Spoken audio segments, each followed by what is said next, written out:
Les différentes méthodes pour couper les tubes, il en existe des procédés manuels comme la scie à métaux ou la disqueuse.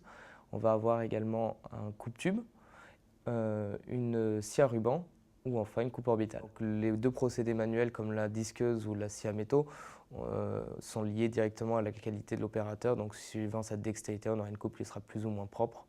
En plus de ça, sur une disqueuse, on va avoir une zone qui aura été chauffée, donc affectée thermiquement, qui dénature le matériau et qui peut poser problème lors de la soudure. Ensuite, sur un coupe-tube, on va retrouver une bavure énorme à l'intérieur puisqu'il y a un écrasement, on vient couper par écrasement, qui va nous poser de gros problèmes lorsqu'on va vouloir pointer ou souder le tube. Sur une scie à ruban, on retrouve un écrasement lors du serrage et on va avoir une coupe qui va être pas forcément perpendiculaire, surtout sur des gros diamètres. Enfin, la coupe orbitale consiste à faire tourner une fraise scie autour du tube, c'est le principe de l'orbital. On va retrouver du coup une précision de coupe qui est beaucoup plus propre que tous les autres procédés que j'ai pu citer avant.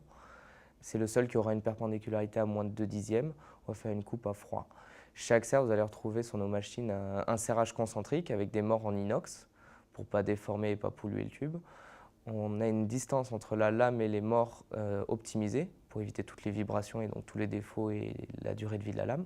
Enfin, on va également avoir un levier de pénétration pour venir faire l'entrée de la lame en douceur dans le tube et une manivelle de rotation afin de faire le tour du tube de manière confortable. Et cette manivelle de rotation peut même être remplacée par un moteur pour rendre l'usage plus confortable sur des grands diamètres ou des fortes épaisseurs.